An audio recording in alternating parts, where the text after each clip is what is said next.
ರಾಹುಲ್ ಗಾಂಧಿಯವರ ನಾಯಕತ್ವಕ್ಕೆ ಬೆಂಬಲ ಸಿಕ್ಕಿದೆ.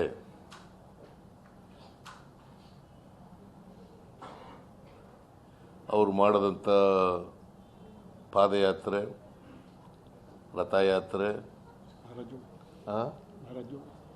ಅದೇ ಭಾರತ್ ಜೋಡೋ ಯಾತ್ರೆ, ಇನ್ನೊಂದು ಮಣಿಪುರದಿಂದ ಇದಕ್ಕೆ ಮಾಡಿದ್ರಲ್ಲ ಮುಂಬೈಗೆ, ಅದು ಇನ್ನೊಂದು ಕನ್ಯಾಕುಮಾರಿಯಿಂದ ಕಾಶ್ಮೀರದವರೆಗೆ ಮಾಡೋದದ್ದು,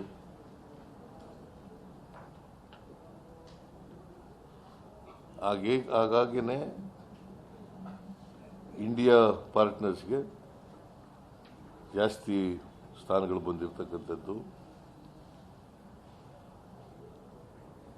ಆಮೇಲೆ ಪರ್ಸೆಂಟೇಜ್ ಆಫ್ ವೋಟ್ಸ್ ಕಾಂಗ್ರೆಸ್ದು ಕೂಡ ಇನ್ಕ್ರೀಸ್ ಆಗಿರೋದು.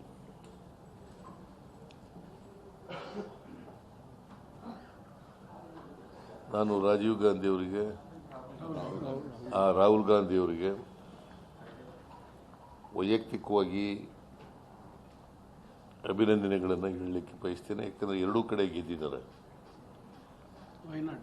ವಯನಾಡು ಮತ್ತು ರಾಯ್ಬರೇಲಿನಲ್ಲಿ. ಎಲ್ಲೂ ಆ ಎರಡೂ ಕಡೆ ಬಿಗ್ ಮಾರ್ಜಿನ್ನಲ್ಲಿ ಗೆದ್ದಿದ್ದಾರೆ. ವಯನಾಡಿನಲ್ಲಿ ಇಲ್ಲಿ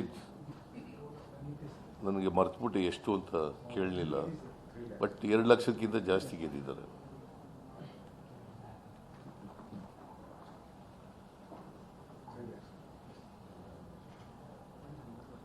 ಅದರಿಂದ ಮತದಾರರು,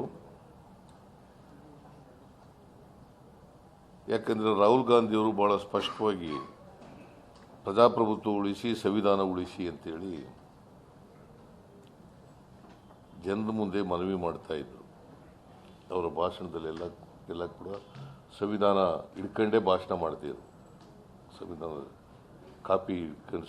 ಕಾಪಿ ಹಿಡ್ಕೊಂಡೇ ಭಾಷಣ ಮಾಡ್ತಾಯಿದ್ರು. ಸಂವಿಧಾನ ಉಳಿಸಿ, ಪ್ರಜಾಪ್ರಭುತ್ವ ಉಳಿಸಿ, ದೇಶದಲ್ಲಿ ಸಂವಿಧಾನ ಸಾಮರಸ್ಯ ಕಾಪಾಡಿ ಅಂತೆಲ್ಲ ಹೇಳ್ತಾ ಇದ್ರು. ಸೊ ಸೆಕ್ಯುಲರಿಸಮ್ ಮೇಲೆ ವೋಟ್ ಕೇಳ್ತಾ ಇದ್ರು ಜನ. ಈ ದೇಶದ ಜನ ಪ್ರಜಾಪ್ರಭುತ್ವ ಉಳಿಸಲಿಕ್ಕೆ, ಸಂವಿಧಾನ ಉಳಿಸಲಿಕ್ಕೆ ಮತದಾನವನ್ನು ಮಾಡಿದ್ದಾರೆ.